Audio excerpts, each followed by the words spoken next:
Welcome back, everybody, to the Blue and Gold podcast. This is your host, Geoffrey Whiteside, and I'm with my co-host, JD. We have the absolute privilege of interviewing Bobby Mucka, who served as a logistics specialist in the Navy. He is now a high-level tax strategist. He has a bachelor's in business administration with a focus in finance. He has his MBA with a specialization in accounting.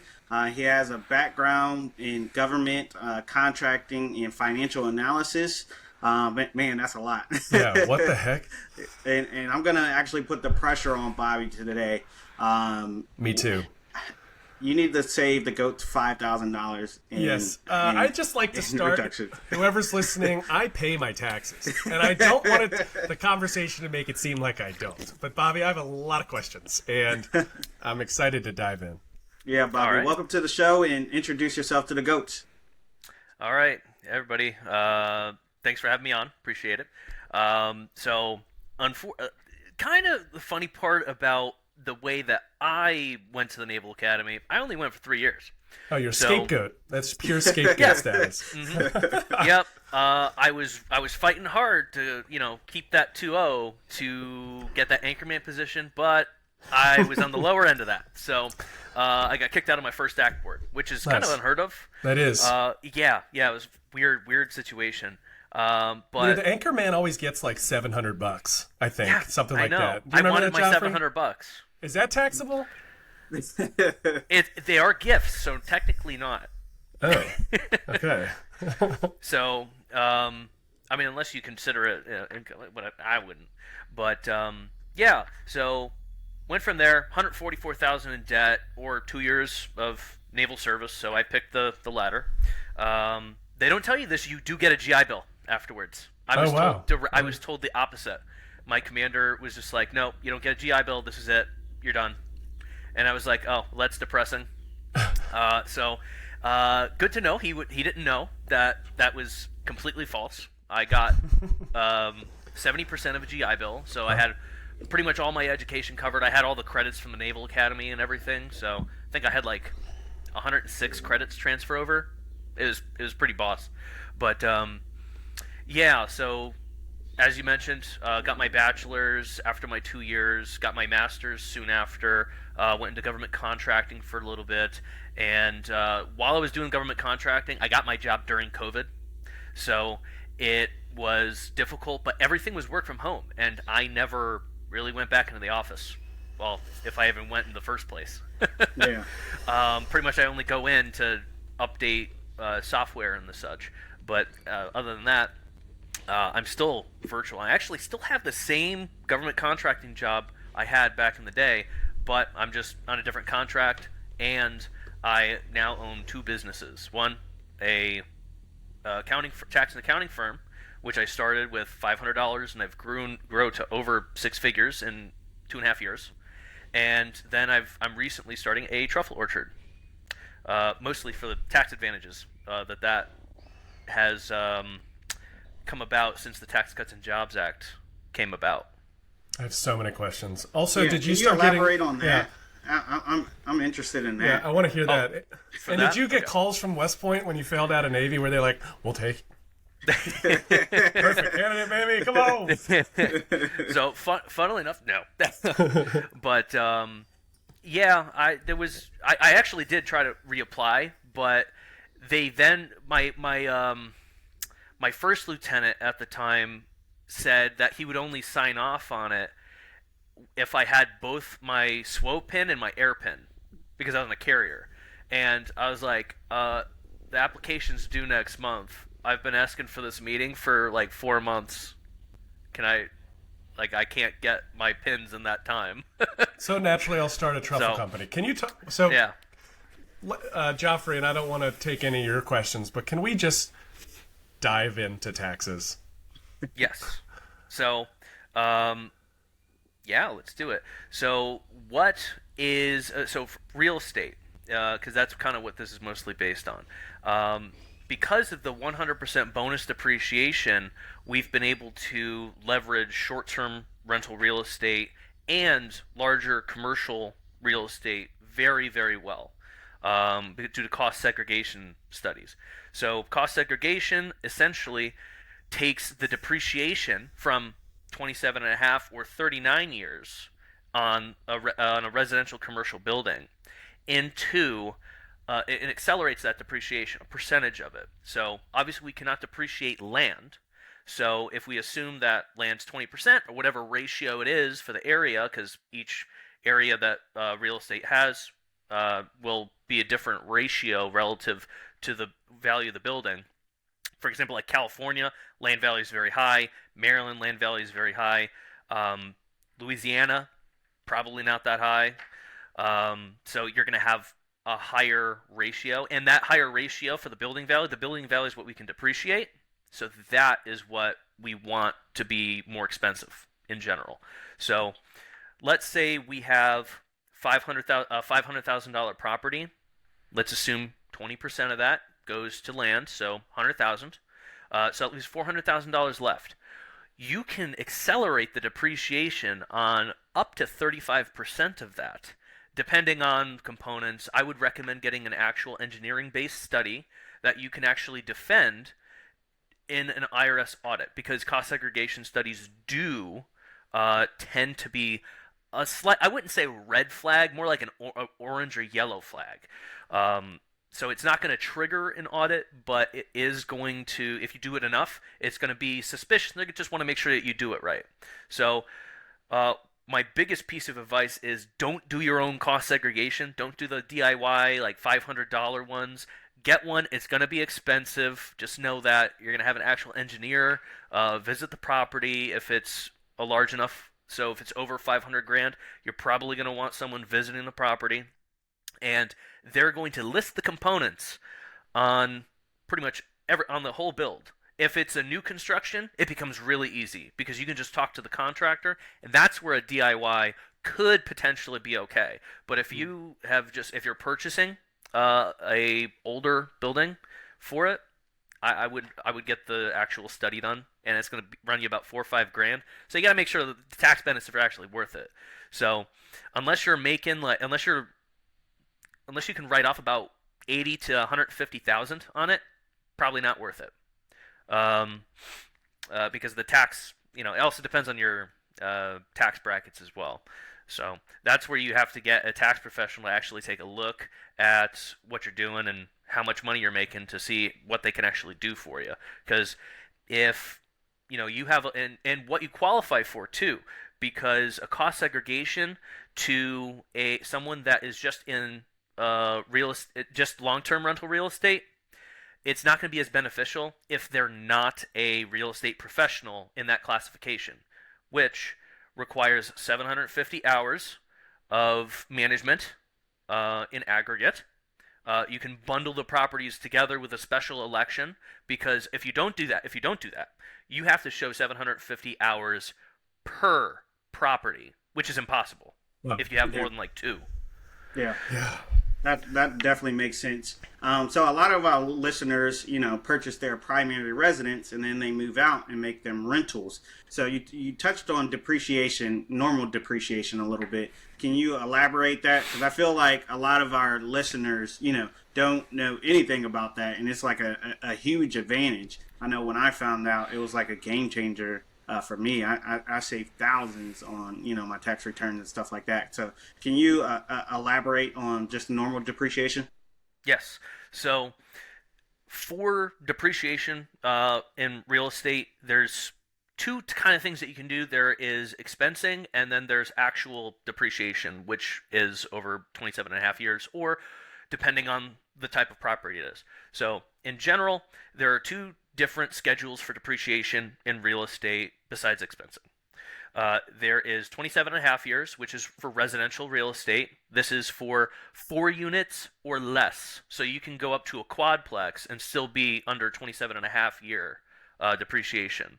So the way that you do that, the way that's calculated, is you take the value of the building, so the property minus land, and then you divide that by 27 and a half. Let's say the building is worth $300,000, which is realistic. It might be worth a little bit more in like San Diego, but it might be closer to 600,000. Not in Pensacola. Yeah, so let's just do a $600,000 example. Can you break it down? From that? If it's you said building value 300,000. Yeah, 300,000. Okay. Let's do so 300,000 divide by 27.5. That's about $10,909 of depreciation every year. So a lot of people get this part confused. The mortgage payment itself is not all an expense. Okay. The principal portion is not able to be deducted because when you take a loan out, it's not income. Just so as you pay it back, it's not an expense. Gotcha. And that's how that makes sense. Well said. That's so well said. Yeah. The portions of the mortgage payment, the insurance, the taxes, if you have, and then, interest, taxes, insurance are all expenses that can be deducted. Gotcha. But What just about that HOA? principle isn't. Is HOA? HOA? Yes. It is? Okay, cool. Yep. HOA, if you have any, maintenance fees for lawn care, if you take a tree out, there are certain rules for that, but in general, that can't. Really? It depends. You can expense it, but then if it's a certain amount, then no. So there are some things for that. That's a case by case basis. But for a $300,000 building, you're going to see about $10,900 of tax benefits of what we call a phantom expense. So it's not an actual cash transaction. It's a paper expense. It's a paper expense. So if you're, funnily enough, the 27.5 year usually works out to be just above what the mortgage principal would be for that year. So you would probably pay about $10,900 in equity buy down in that. Interesting. Okay. From a renter. So Bobby just saved everybody $10K. Thanks, Bobby. Yeah. Easy day. Easy day. That's another thing. For tax credits, that's a direct deduction of the taxes owed. A deduction, that is just decreasing taxable income. So that would be decreasing taxable income. So that would save you about $3,000. Okay. Bobby, would you call Right all there. this taxes, or would you call this tax strategy? This would be tax strategy. Okay. So there are a lot of people out there that you'll work with, like there are H&R. There's H&R Block where you put your data in there. That's fine. Most people qualify for that. Just Use Bobby. do that. Use Bobby. He's saving a bunch of money. Come on. But then you have people like me that will work with you actively to get your taxes down before the end of the year. So that's why a lot of my clients, we meet semi-annually, quarterly, or even monthly sometimes. And I'm going to be planning every single, based on what their goals are, I'm planning their whole life ahead of them financially. So if they want to make, let's say, actually, I did this with a client of mine, about 90, there's 2 taxpayers, married, $90,000 in income. They just purchased an RV for their own purposes. What could we do with it? And I'm like, how about this? Let's rent it out. So we rented it out, 100% business use. They continue to do so. This thing cash flows, and on top of it, it cash flowed with, I think they only have to rent it out 4 or 5 days a month, and it cash flow pays for itself. And because of Section 179, and it's 100% business use, and 100% bonus depreciation, we're able to expense the whole thing. We wrote off actually into a net loss. So they have $5,000 net loss that carries forward onto the next tax return. They paid 0 income tax the whole year. That's insane. Just from getting something that they're going to enjoy. Yeah. Well, and they can use it up to, I think it's 14 days a year without it really causing any issues. But as long as it stays above 50% use, because of Section 179, there's different requirements for it. But as long as you're above 50% use, you don't have to recapture the depreciation in that time. You also, little caveat, you can't sell the asset until it's gone through its scheduled depreciation life. Oh, so really? So if you have a vehicle that you can Section 179 and bonus depreciate, same goes for that. And in fact, it actually counts if you bought it in like a business instead of, say, like for a rental property. You can't.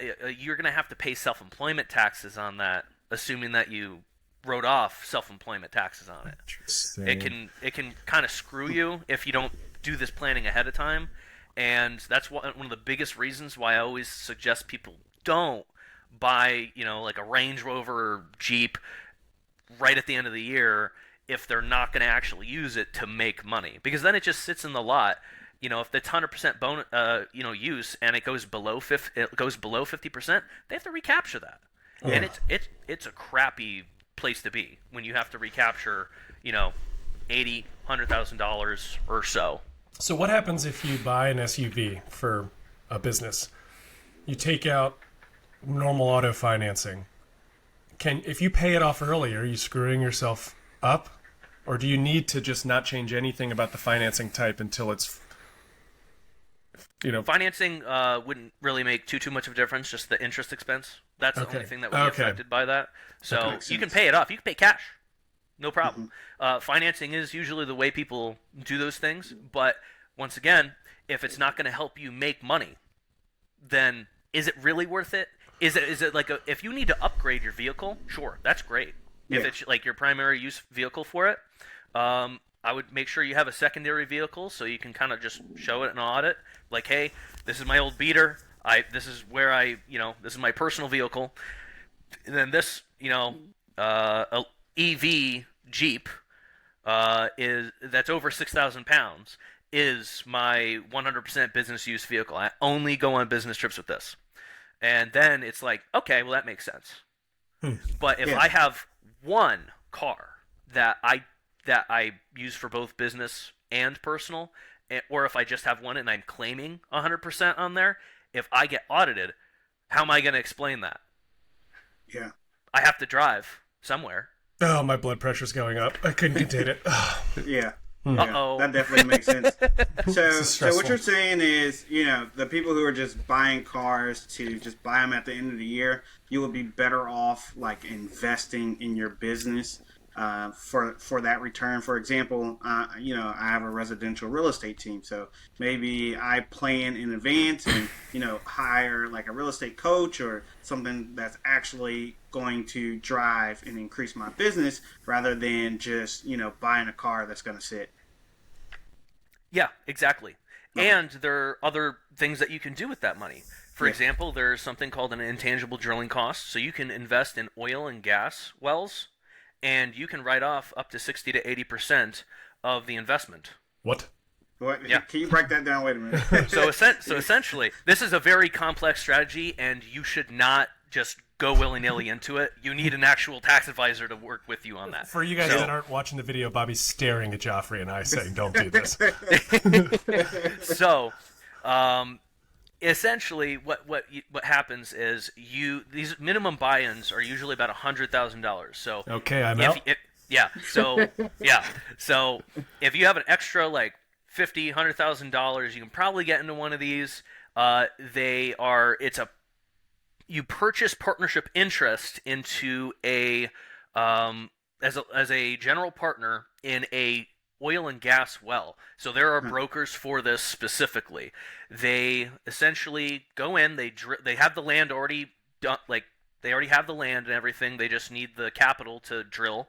So 60 to 80% of the cost of the drilling is written off against your contribution into it, because you're general partner. Then that passes through to you. So you write it off on your taxes. It's an above-the-line deduction, so it can write off against business income as well. So it takes away from self-employment taxes, which, as I'm sure you guys know, 15.3% on top of what you're going to be paying for income taxes. So for business owners out there, this is especially helpful for you.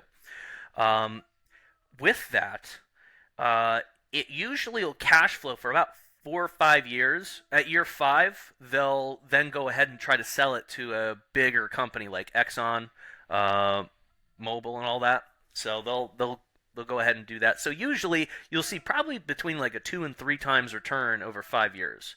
But there's also risks involved with that. There's been a lot of presidents from Texas, so I'm not surprised that this loophole's in there for oil. Definitely. I actually know a guy who utilizes this, and he's worth like $50 million. So I think that strategy is above. Do you know Robert Kiyosaki? Yep, absolutely. When he says he owns oil wells, that's the tax deduction he's talking about. That's super high level stuff. That's insane. All right, time to bring it back down. Can you break down the Augusta rule and how you use it? How can you implement it in your business, and how just to get deductions out of it? Augusta rule. So for this, you want to rent so it's basically renting your home, personal residence to your business, essentially. So the way you do this, there's a couple different ways to make it even more legit. One, have a board of advisors. You can invite family over and have them stay over a couple nights if they're out of state. I actually did this with my family. My mom's on my board of advisors. She was down there. We had a board of advisor meeting. We took corporate minutes, whole 9 yards. It was good to go. Paid myself like $2,000 out of my business for it. She's now an employee for me, so that's helpful. With that, you want to pay actual real rates that are going on in your vicinity. So, like, if I'm in like Louisiana, I can't charge $1,000 a night. For that. I can charge maybe 100, 150, 200 bucks tops if it's a really nice house. In my area, I could probably push it 250, 300 because I'm in Maryland. Right. And that's just kind of what a short-term rental rate. But I have a lake over there, so it's not bad. Overall, you're going to want to be below 15 days, so 14 days or less for that to qualify, because anything more, the IRS has to tax that. Gotcha. If it's 14 days or less, the IRS does not tax it. But you also can't write off expenses towards it. Gotcha. So makes sense. That's the key there. That's the little caveat. Same goes for renting real estate too. If you can only rent it for 14 days in general, it's not taxable, but you can't write off any of the expenses, which kind of negates a lot of the benefits of rental real estate. Yeah, so definitely makes sense. That being said, you can essentially turn what would have been taxable income with self-employment taxes and the whole 9 yards if you're a business owner, or if you're a real estate investor and just receive the passive income, it just writes off the regular income tax. Gotcha. On that. So how do you find the rates for the rooms? So let's say if I want to do this with my real estate team, rent out the rooms in my house for my real estate team and use my downstairs as a conference room. Would you recommend like me going to a hotel, getting the rental rates and getting the amount for the conference room, get all those invoices, and then that's what I can write? Let's say if I held like a 14-day getaway, would that be like the case in this scenario? You could. There are some caveats there, because I don't think the conference room of like a hotel or something is going to be necessarily the equivalent of what you could do at home. It's probably going to be on a little bit of lesser scale, so I would probably go by a square footage ratio. Gotcha. For that. So and I wouldn't do unless you have a really nice place, I wouldn't go to a Marriott and try to get there and stuff. But I would get some nice business suite, something like that you can rent off, like office space like that. Yeah, you can totally do that. I would go by square footage for something like that, because usually they're pretty up there. For a conference room, if they're staying the night, then that's when I would say go on Airbnb and look up local rental rates for similar houses to yours, and that would you can combine all that in unison based on the days. Okay. So it can be kind of whatever you want. There is an allowance for that, but it depends on the the portion of the house. And as long as you have the documentation to back it up, that's when that's the important thing. If you can back it up, it's likely okay. But unless the IRS says specifically it's not, and that's because the burden of proof for this stuff is that it's ordinary and necessary in the pursuit of a profit for a business. Gotcha. So that's what's listed in the tax code. It doesn't say like, oh, you can write off this percentage of your phone, you can write off this percentage of your internet. No, it's business use, ordinary and necessary in the pursuit of profit, essentially. See, I'm not used to ordinary and necessary. When I go to a hotel with my wife, when I see the bill, it's like cruel and unusual. That's like the places we're saying. Bobby, how many... most of us at least get targeted by TikTok videos, real estate related, because the algorithms pick us up. I hate that. On a normal day, if you're looking through TikTok, how much of those quick 30-second tidbits are good advice or just totally off the wall, not true? I know there's supposed to be attention-grabbing tax advice, but you'll always see like, famous real estate investor. I had to buy this $60 million jet on December 29th. Grant Cardone. Great, right. So like Chris Crone. All of it. Yep, I know. I see a lot of their videos are completely incorrect, and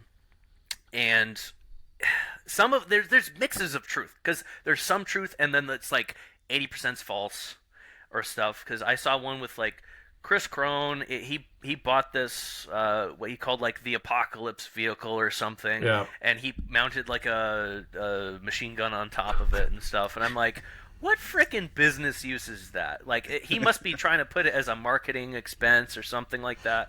And I'm like, that's not really what it's for. I mean, yeah, it's an attention grabber. It makes sense that he's going to try to do something like that. And it's kind of on brand for him. So in those cases, I get, like, they have to have a really savvy accountant to actually manage to get that. But the way he explains it, completely wrong. For the average business goer, don't do anything like that. You don't need and for the jets and stuff. Gun. All the Marines are like, oh man. Yeah, and then for the jets, for the private jets and stuff, Section 179. That's totally cool. That's correct. But you have to be at a certain income level and be able to actually afford the maintenance costs on something like that, which is probably like $100 to $200 a year. Before you paying salaries to people if you want private pilots, but you also probably are gonna not be using it all the time. So when you're not doing that, you probably want someone to manage it for you. So then that's doing private flights, so it's chartering private flights for other people. That's where it would make sense for something like that. But for most people, don't bother with the jets. Don't bother with even most boats. I've seen people be able to write off boats as real estate agents because their business model is, and they keep a captain's log of everybody that goes on and off the ship, how long they were on, the dates, and what the purpose of them being on was. There was a realtor that wrote off like $1 million yacht because her whole business model was showing people the views on the water of the real estate they're going to purchase. Maybe I should do that. That was the business model per se. This is what your mortgage will look like from the water. But it was 100% business use, and she could prove it because she had the actual facts and data. And that was during that she got audited for that too, but it passed because they managed to prove it. Wow. That's the key. Insane. The burden of proof is on the taxpayer. Gotcha. You have to show why you deserve that deduction to the IRS, and it has to be reasonable, and it has to be shown as ordinary and necessary, as I mentioned before.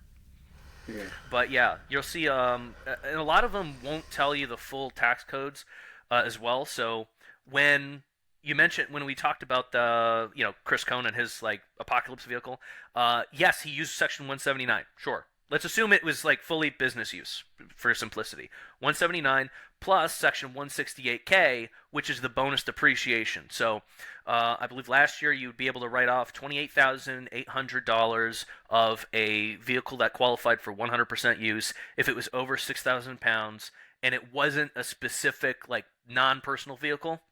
So that means two non-personal vehicle would be like 2 seats, and then there's no other seats behind it, like a van, like a work van, work truck, like that. That wouldn't.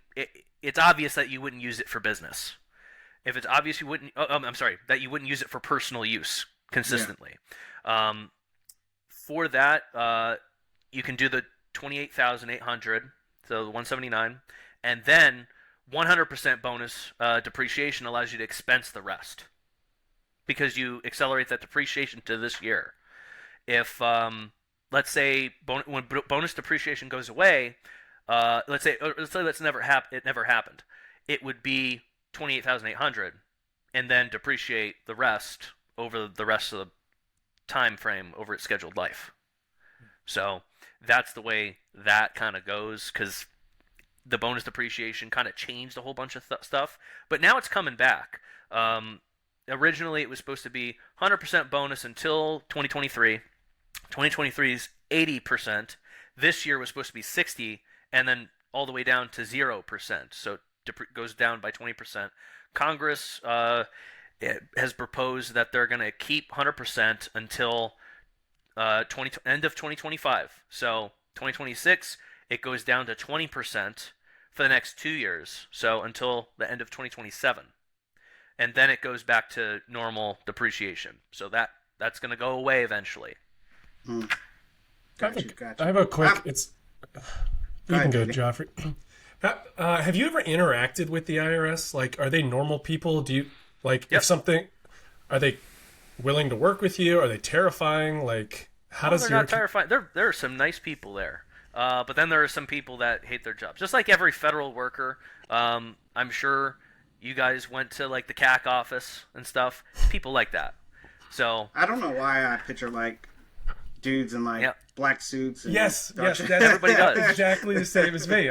Like, no, those are the guys that get you for tax evasion and stuff. But normally, what they'll do is so they do exist. They do, but only in like extreme circumstances, like Al Capone. Gotcha. Like if you're doing like money laundering and stuff like that, you're gonna have to worry about that. But if you're just your everyday taxpayer, and let's say you owe like 10 grand, you can just get on a payment plan, and they'll be like, okay. Gotcha. That's it. Gotcha. There's no issue. You're not going to prison. The worst, because the first thing that they try to do, they'll put like a tax. Well, they'll try to collect, and then they'll try to get you up with a payment plan. If you just got to call them, and they'll work with you on it.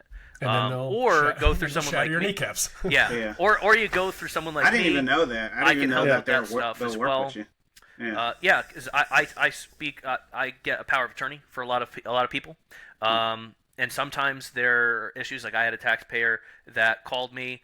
She didn't get the full refund amount. She was missing like $5 grand off of her refund because they just did her additional child tax credit, which was like $2,400, something like that. And so I asked, like, what's going on? Like, I can see, like, this was, like, what she withheld on her W-2s. Why didn't she get this back? And they said, oh, well, she did 2 amendments. And I was like, okay. So I went back to the taxpayer, and she's like, she didn't give me the amended returns because apparently she forgot to sign the first one, and then the second one, she essentially took off the withholding by accident and didn't tell me. So I'm not seeing that portion. And then the IRS is actually trying to give her back the money, but now we have to do an amendment again, and now instead of her just paying once for this, she went through the tax software twice or 3 times, sorry, once for the initial term, 2 amended, and she's gonna have to pay probably like $300 for me to do it because I have to start it from scratch because I don't have her stuff on file already. So it's the same amount of work as if I had done it myself. So, yikes. But she's going to end up getting another $5,000 back. So which is totally worth it. Yeah. Which is totally worth it. How can I hire my kids in my business? Baby G's just sitting around the house. He's 2 years old. How can I cutest kid on the East Coast? Yeah, how can I put him to work? I'm tired of watching him just sit around at a daycare so and stuff like that. There are 2 ways that you can do this. One is well, you have to do it through an LLC as the owner of the well, parents have to be owner of the LLC. Only owners. Can't be like a partnership where the uncle's in there. It has to be owned by the parents of the children. So that's where I recommend a family management company for businesses. So if you have an S corporation, that's where you have a family management company. If it's just an LLC, you could still pay them out of that. But if you have another S corporation, you can't have them working for the S corporation and then and pay them. You can pay them out of there, but you're just going to have to withhold FICA, FUTA, SUI, all those other taxes in there, in addition to income tax that they would have paid if you paid them over. But if you pay them starting this year, I believe it's $14,000 or so. It's a little bit over $14,000 now. You can pay your kid up to $14,000 and change in an LLC, and it is tax free to them, expense to you. Now you can do that in a rental real estate LLC that just holds the property and collects rent. You can do that out of there. Or you can do it out of a family management company, which is usually my recommendation because it separates out. And essentially how that works is, say, I'm about to have a kid in May. So, so my wife, and I have an S corporation. So my wife and I are going to be posting on social media about that. I'm going to use my child to advertise for, as a model. For my family tax planning portion of my business. So just kind of showing people that they can do this too. He's gonna be paid as a model at regular like baby model rates, for like whatever those are. How do you even find those rates? I need to look them up on Google. Gonna turn into a model.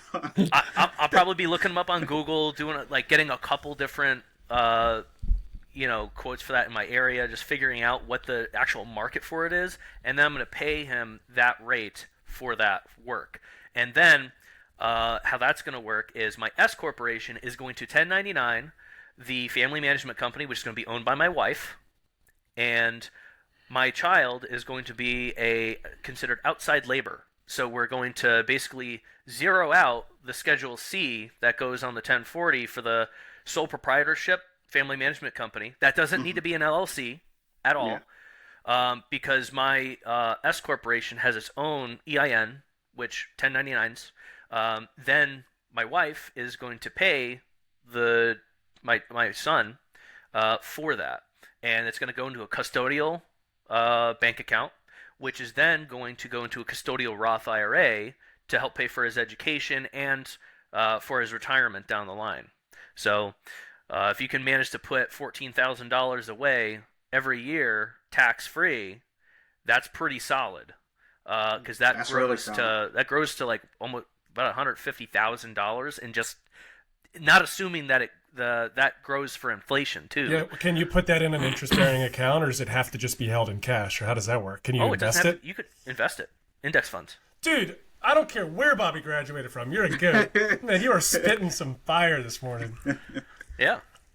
Dude. There's a lot you can do, man. There's so much. I don't know. My wife has Geoffrey's, so baby G is on their Christmas card, and he's in my living room. And Liza, my wife, always walks by. He's like a baby model. So maybe you're already like advertising, Geoffrey. You get some write-offs this year. Yeah. Oh yeah. He's gonna get put to work. Even for Christmas cards, that's advertising. I send out my Christmas cards for my business. And it has my little I put like a little link on there, or like what are they called? A QR code. Yeah. So I put a QR code on there, and it links to my Calendly to schedule your next appointment for tax, either tax planning or tax compliance, so tax filings. And it's going to have my wife, our dogs, and my son on there. So he's going to get paid for each one of those. That's amazing. Okay, so if you had to talk to a Firsty, let's shift from the real estate investor. Let's talk just to the Firsty. Okay. He or she's about to graduate in a couple months. I don't even really remember doing taxes. I'm sure I did them at Navy. We were making like we got paid in like 7 raspberries a month. I don't even remember what we made, but it was like nothing. What should they be prepared for as they shift from midshipman to O1? Is there anything that we overlooked that they should be getting ahead of? That type of stuff. Learn what taxes are, and also learn how to do finance. You don't learn that at the academy pretty much at all. No. Yeah. Even like I was an econ major. I didn't do well at the engineering stuff. I think yeah. My last day literally was three exams, and it was horrible. But anyways,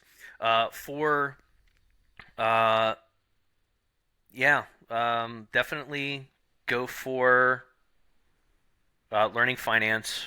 Make sure that you know what you're doing with that. Know how you get paid. Learn how money works. That's the most important thing that you can do, really, because if you don't know how money works, you're never going to get ahead. It's really impossible. And then learn what you like to do after you get out. Most of us got out after like about 5 years. Yeah. For me, I got out after 2 because of my way my contract worked. But it's tough. And remember, you don't get a GI Bill when you get out of the Naval Academy unless you went my route. Directly. Because the 5 years, that's still the same contract. They cut the contract with you initially, and then they added the 2 years for mine because it's a separate. So now let's shift to the officer or anybody really that's deciding if they want to get out and go into entrepreneurship. Is there anything they should be doing while they're still active duty to get ready for that? Setting up LLCs, whatever, any tax strategies in that transition period that people totally blow past? Gotcha. So learn how to set up an LLC. Don't start one just yet. You can get started without one. It's called the sole proprietorship. There's no state filings or anything. You don't need to start an official like LLC business off the bat. You can just go out and do it to start. Just make sure that you do a little bit of research on state licensing requirements. So like if you start like selling things, make sure you have the license for that. But you don't need you don't need an LLC specifically for it.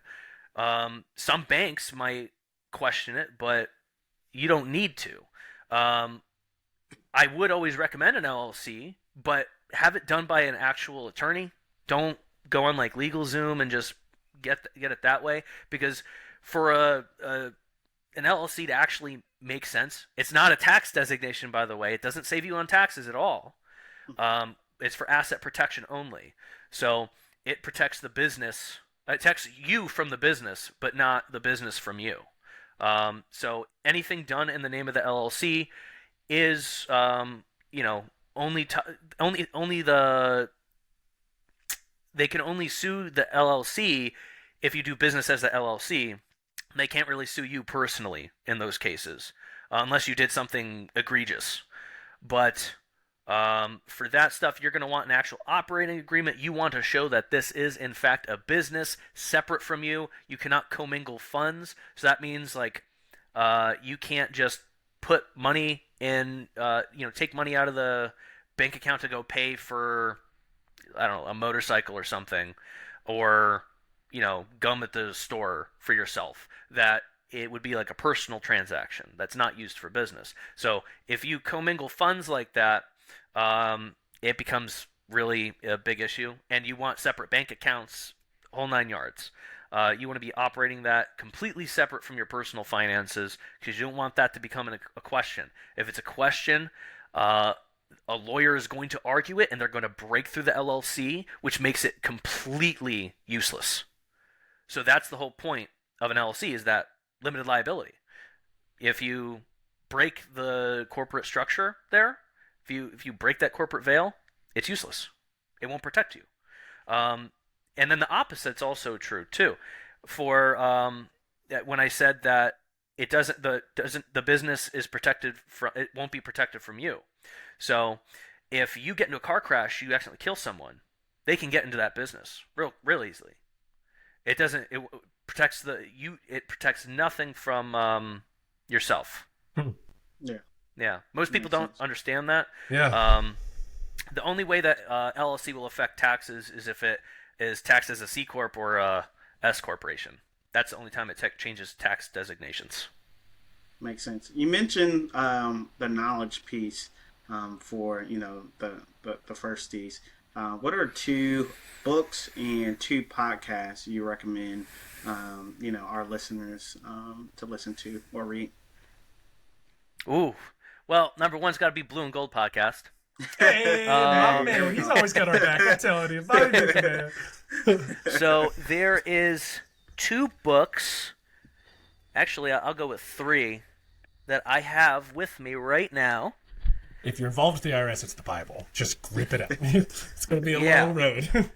So, because I'm a Main Street certified tax advisor, I'm going to have to give a shout out to Mark J. Kohler, the Tax and Legal Playbook.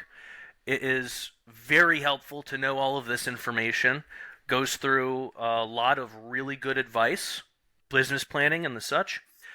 Next one, Business Owner's Guide to Financial Freedom, What Wall Street Isn't Telling You, by Mark J. Kohler. It's great. I'm actually an affiliate for him. So, then, if you don't know sales, you better learn it. Way of the Wolf and the straight line system is actually really helpful for getting people to buy your product. So that's something that the Academy, I'm pretty sure, did not teach anybody, unless you was there like a marketing thing on there? No, I don't think so.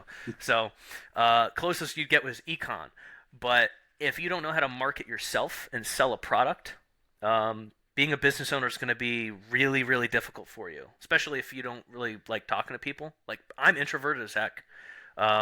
Even coming on here, it takes the energy out of me, like, real quick. So, I just had to learn a lot of strategies. Just do it and get comfortable with it.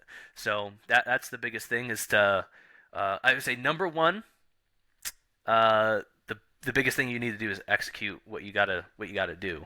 So definitely recommend all 3 of these books. And then the last podcast that I wanted to do would be, I believe, well, I love Joe Rogan, but I'm gonna have to say for business specifically, probably the Main Street Business Podcast with Mark J. Kohler and Matt Sorensen. They're absolutely excellent at what they do. I actually speak with Mark Kohler like twice a week because it's part of our little training program that we do. Awesome. What's 3 pieces of advice that you personally live by and recommend to anyone listening? If you're looking at getting into business, the biggest thing that you can do is execute. Do it. Don't ask questions, figure out what you want to do, but just start. That's the biggest hindrance is the fear of action. So inaction will kill your business like no other. That's how I managed to bring the financial strategist to where it is today. Within like 2.5 years, 3 years, I've brought it from like literally having $500 in the account to, being a 6-figure business. Hopefully 7 figures in the next 3 to 4 years. We'll see. Here's hoping. Number 2, learn a skill. Learn a skill that you can market. If that's sales, do sales. There's a lot of people out there that are just salesmen. They get paid on commission. And, they don't have a salary. But that lights a fire under their butt, and they get out there and sell. And then number 3, be willing to learn. That's probably the biggest thing, because I know at the Academy a lot of people think that they might know it all. I promise you don't.